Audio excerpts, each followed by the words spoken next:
चलिए स्वागत करते हैं आपका आपके अपने विद्यालय, आपके अपने परिवार RS एकेडमी में। जैसा कि मैं हूं राहुल, आप जानते ही होंगे, और हम सब पढ़ रहे हैं कक्षा 9 का पहला चैप्टर जो है कोशिका। ठीक है, और कोशिका क्या है, कितने प्रकार की होती है, कल मैंने आपको समझाया भी था उसके बारे में कि कोशिका किसको हम कहेंगे या कैसे होती है। ठीक है, तो एक दो लोग फ़ोन किए थे कि भैया थोड़ा गांव की भाषा में पढ़ाइए, थोड़ा मज़ा आए। तो आज की शायद तीनों साल पहले मैंने उन लोगों को पढ़ाया था। ठीक है, और एकदम ऐसे पढ़ाया था कि बोर्ड के पेपर में एक भी क्वेश्चन नहीं बचा था जो उन सबसे परे निकल गया हो। तो कह रहे थे थोड़ा भैया गांव की लैंग्वेज में बताए तो ताकि ज़्यादा मज़ा आए सुनने में और समझने में। जो पहले आप बताते थे तो मज़ा आता था पढ़ने, सुनने, समझने में। तो मैंने इसलिए नहीं ज़्यादा उस पर जोर दिया कि पूरा गांव की भाषा में बताए, क्योंकि भाई वीडियो है, वीडियो अगर बन रही है तो बाद में क्या होता है ना, कोई अगर तुम्हारे में कमी निकालना चाहेगा तो तुम्हारी वीडियो को उठाएगा, उसके बाद सबको बताएगा कि ये देखो बड़का मास्टर है और गांव की भाषा में बोलते हैं, ऐसे पढ़ाते होंगे बच्चों को। तो ऐसा कुछ नहीं है भाई, पढ़ाते समय शुद्ध हिंदी का प्रयोग होता है।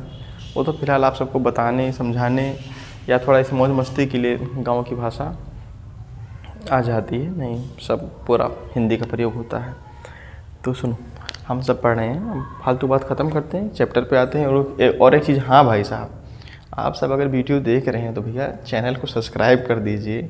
हम कहना भूल जाते हैं, तो सोचना चाहिए ना कि अगर हम यहाँ तक पहुँचे हैं तो सब्सक्राइब कर लें। तो चलिए शुरू करते हैं बिना समय गंवाए। हम सब पढ़ रहे हैं कक्षा 9 का पहला चैप्टर, पहले से बता दिए आपको, जिसका नाम है कोशिका। ठीक है, इंग्लिश में कहेंगे इसको सेल। ठीक, मैंने आपको बताया था कि आप हमारी बस बातों को समझिए, हम आपको 10 पॉइंट में आपको ऐसे समझा देंगे कि किसी को आप समझाने के लायक हो जाएंगे, मोटा मोटा कि क्या चीज़ होता है, कैसे होता है। ठीक, जिसमें से हम 5 पॉइंट को डिस्कस कर चुके थे इसके पहले कि खोज कौन किए थे, कौन सी कोशिका देखे थे, है ना, मरी हुई कोशिका देखे थे। बाद में 2 वैज्ञानिक और आए थे, है ना, जो एक लोग प्लांट वाले थे, वो भी बताए कि जो प्लांट की जो कोशिकाएँ होती, मतलब प्लांट जिनसे बना होता है वो सभी सेल से बना होता है। और जो वनस्पति, वो क्या कहते हैं, जीव विज्ञान वाले आए, वो भी बोले जितने जीव जंतु होते हैं उन सभी की बॉडी कोशिकाओं से बनी होती है। ठीक, तो दोनों का मत एक ही था, चाहे प्लांट हो या जीव जंतु हो, सबकी जो बॉडी बनी है वो कोशिका से बनी है। ठीक है, तो हम 5 पॉइंट डिस्कस कर चुके थे, तो दोबारा एक बार आपको बताते हैं। पाँचवा पॉइंट था सेल स्ट्रक्चर, मतलब दिखने में कैसी होगी, है ना, वो मत समझना शेप और आकार का बारे में बता रहे हैं, सीधे सीधे समझो। अगर एक कोशिका है तो उसके अंदर ये चीज़ जो है सेल मेम्ब्रेन, साइटोप्लाज्म, न्यूक्लियोप्लाज्म, ये सब पाए जाएंगे। ये इसके मेन कैरेक्टर है, मतलब मेन कैरेक्टर कहेंगे या ऐसे एक पार्ट कहेंगे जो हर हालत में पाए जाएंगे, ऐसे समझिए आप। ठीक, और 6वां पॉइंट में हम बताएंगे ये जो सेल मेम्ब्रेन होता है इसका काम क्या होता है। ठीक है, सेल मेम्ब्रेन को आप ऐसे समझिए, प्याज देखें, प्याज, ठीक है, ज़रूर देखे होंगे क्योंकि सब खाए भी हैं, सबके घर में होता है। तो प्याज को जब हम उसका छिलका निकालते हैं, या उसको सीधे सीधे समझो, जब छिलते हैं तो देखते होंगे एक पतली सी झिल्ली होती है। ठीक, जो शायद निकालते अगर हम ध्यान से निकालें तो निकल भी जाएगा। नहीं समझ में आया तो आप ऐसे समझो, हमारी स्किन है, ठीक, कहीं पर हमको चोट लग जाती है या कट जाता है तो पतली सी झिल्ली निकलती है, एक पतली सी स्किन निकलेगी। इसको चाहे झिल्ली कह दें या स्किन कह दें, सेम वही क्या होती है, सेल मेम्ब्रेन होती है। ठीक है, वही सेल मेम्ब्रेन होती है। ठीक है, जो पतली सी झिल्ली होती है, आप समझेंगे इसका काम क्या होता है। इसका काम होता है पदार्थों को, एक ऐसे भी समझ सकते हैं कि आने जाने से एक हिसाब से रोकता भी है। ठीक है, जो सेल मेम्ब्रेन है किसी भी चीज़ को अंदर आने जाने से रोकेगा, लेकिन बहुत सी जो इम्पॉर्टेंट चीज़ें हैं उनको अंदर आने जाने भी देगा। ठीक है, अगर इस सबको रोक ही लेगा तो अंदर कुछ जा ही नहीं पाएगा। ठीक, और जब कोशिका के अंदर सब कुछ नहीं जा पाएगा जो उसकी इनिशियल मतलब ज़रूरतें हैं, तो कोशिका मर जाएगी। ठीक, तो सीधे समझो जो सेल मेम्ब्रेन होती है, प्याज की जो झिल्ली होती है सेम वैसे होती है, और इसका काम है उसको सेल को रक्षा प्रदान करना है एक हिसाब से, और दूसरा जो उसके अंदर के पदार्थ होते हैं या बाहर के होते हैं उनको आने जाने से कुछ रोकती है, लेकिन कुछ जो आवश्यक पदार्थ होते हैं उनको आने जाने देती है। ठीक है। और जो साइटोप्लाज्म होता है ये होता है जेली की जैसी संरचना। जेली समझ रहे हैं? जेली आप टॉफ़ी वाफ़ी खाए होंगे, जो एक टॉफ़ी आती है ऐसे लिचिर लिचिर करती है। ठीक, मतलब ऐसे समझो, ना पानी और ना ठोस, दोनों की मिक्स संरचना जेली। कैसे जानते हैं? गाँव में अगर देखे होंगे, अगर आप कभी मॉल वॉल में गए होंगे, ठीक है, तो वहाँ पर डिब्बे में बिकता है बच्चों के लिए। बच्चे क्या करते हैं, उसको लाते हैं, उसको पकड़ते हैं, दबाते हैं, उससे अलग अलग तरीके के खिलौने बनाते हैं, उसको दीवार पर फेंकते हैं, फिर उठा लाते हैं वहाँ से मतलब उसको कैसे भी मोड़ो तोड़ो उससे उसमें कोई फ़र्क नहीं पड़ता, जैसा रहता है वैसे बना रहता है। लेकिन इसका जानते हैं मेन काम क्या है? इसका मेन काम ये है, जो कोशिका के अंदर कोशिकांग पाए जाएंगे, ठीक है, जैसे मान लो उसके अंदर ये देखो यहाँ लिखा ना, माइक्रोकांडिया पाए जा रहे हैं, राइबोसोम, गाल्गी बॉडी, लाइसोसोम, मतलब जितने भी कोशिकांग उसके अंतर्गत पाए जाएंगे जो सेल के अंदर होंगे।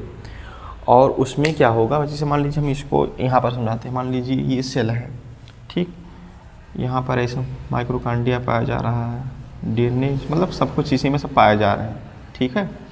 तो क्या होगा, जो साइटोप्लाज्म होगा ना, इसी में ऐसे भरा रहेगा, ये दरो चिपचिपा पदार्थ होता है जो इसमें भरा रहता है, ठीक है। और इसका काम क्या होता है, ये एक दूसरे को चिपकने से रोकते हैं, या कह सकते हैं कि टकराने से रोकते हैं।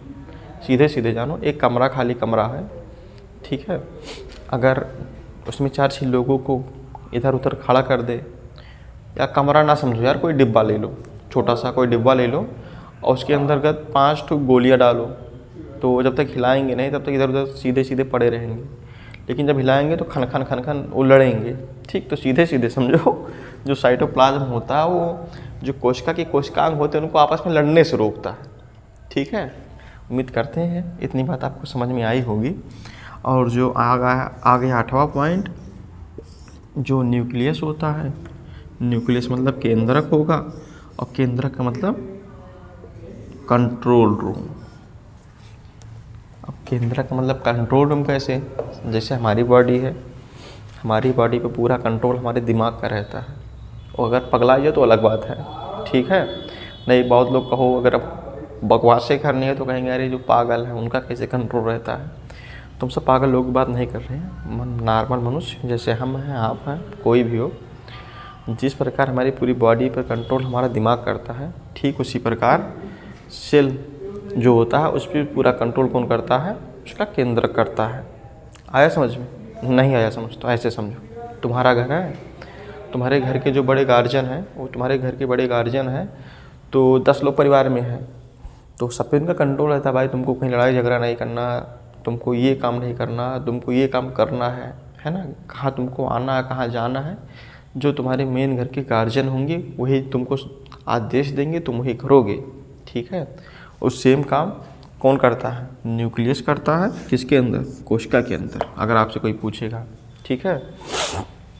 जानते क्या करता है, इसमें डीएनए भी रहेंगे, है ना, जेनेटिक इन्फॉर्मेशन भी रहेगा, जो एक पीढ़ी से दूसरी पीढ़ी में जाता है ना, तो रिप्रोडक्शन के बाद जाएगा, लेकिन आप समझो, ठीक है।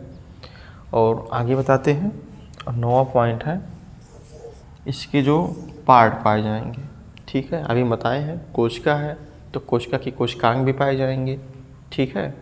कोशिकांग मतलब मान लो तुम मेन हीरो हो और तुम्हारे साथ 10 ठो पंटर पाई जाए जो तुम्हारी मदद करे किसी भी काम करने में, ठीक है।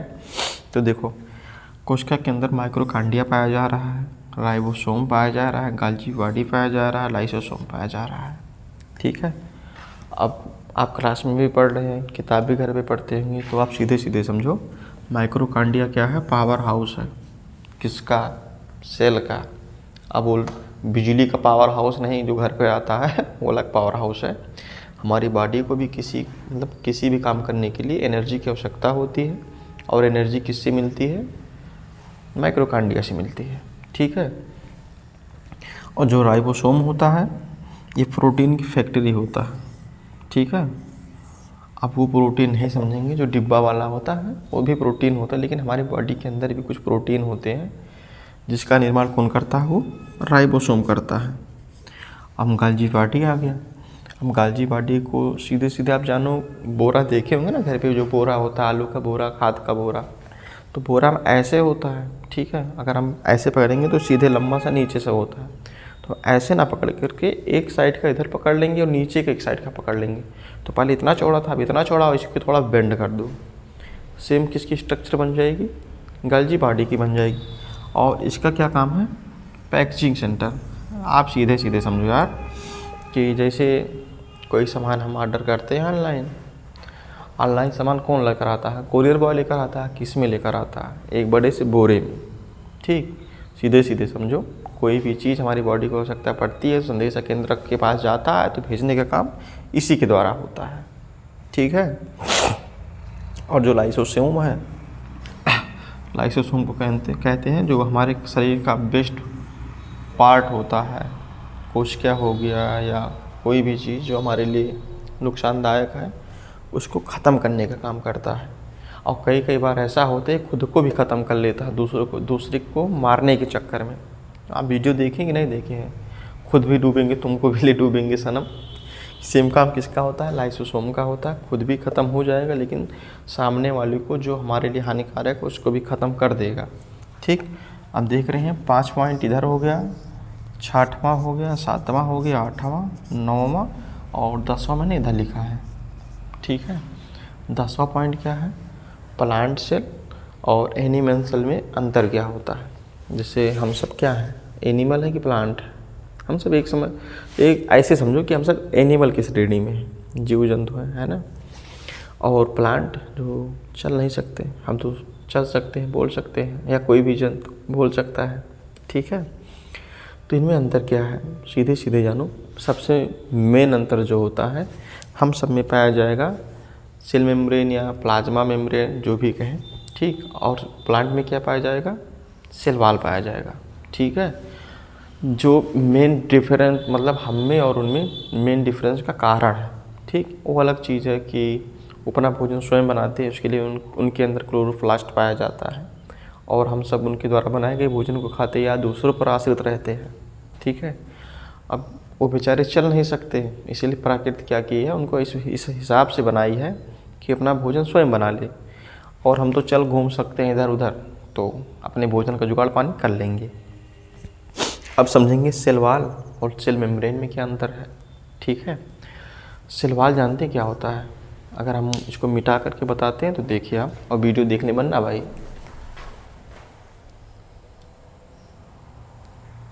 हाँ, वीडियो बन रहा है। चलिए बताते हैं दोबारा सेल वॉल क्या होता है।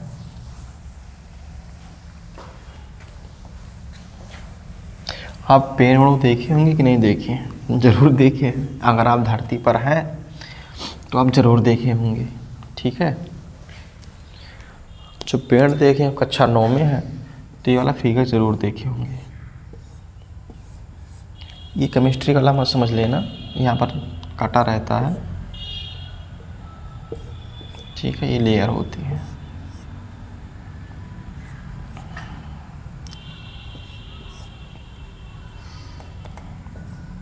समझ लीजिए प्लांट सेल है, प्लांट सेल, ठीक है। ये स्ट्रक्चर हम उम्मीद करते हैं हम ज़रूर देखे होंगे, ठीक है। तो जो सेल वॉल होता है ना, ये पहला चीज़ जानेंगे, पूरे पौधे में ये सब यही एक पार्ट होता है जो निर्जीव पाया जाता है, ठीक है। सेल वॉल नॉन लिविंग होता है,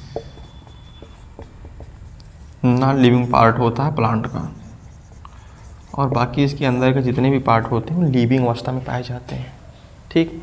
इसका क्या काम है? सेल वॉल का और सेल मेम्ब्रेन का, सेल मेम्ब्रेन का। देखो हम सब में पाया जा रहा है सेल मेम्ब्रेन, और उन सब में पाया जा रहा है सेल वॉल, ठीक है। आप जब देखते होंगे कि बाढ़ आ जाता है, कोई भी पेड़ बाढ़ में खड़ा, जैसे खड़ा रहता है वैसे खड़ा रह जाता। वो अलग बात है, कोई पेड़ बह गया, उखड़ गया, उसकी बात नहीं कर रहे हैं, आपको समझाने के लिए बता रहे हैं। अगर आप गांव में होंगे या टीवी भी ज़रूर देखते होंगे तो देखते हैं बाढ़ आता है, पेड़ खड़ा रहता है, बाढ़ चली जाती है, पेड़ वैसे का वैसा बना रहता है। लेकिन आप सोचो कि कोई मनुष्य को अगर हाथ पैर बांध करके पानी में फेंक दे तो बचा रह पाएगा एक आध महीना या 15 दिन 20 दिन? नहीं बच पाएगा। क्यों नहीं बच पाएगा? बस इसलिए नहीं पाएगा क्योंकि हमारे पास प्लाज्मा मेम्ब्रेन या ये है सेल मेम्ब्रेन है। ठीक है, ठीक, सेल मेम्ब्रेन कहें या प्लाज्मा मेम्ब्रेन है ना।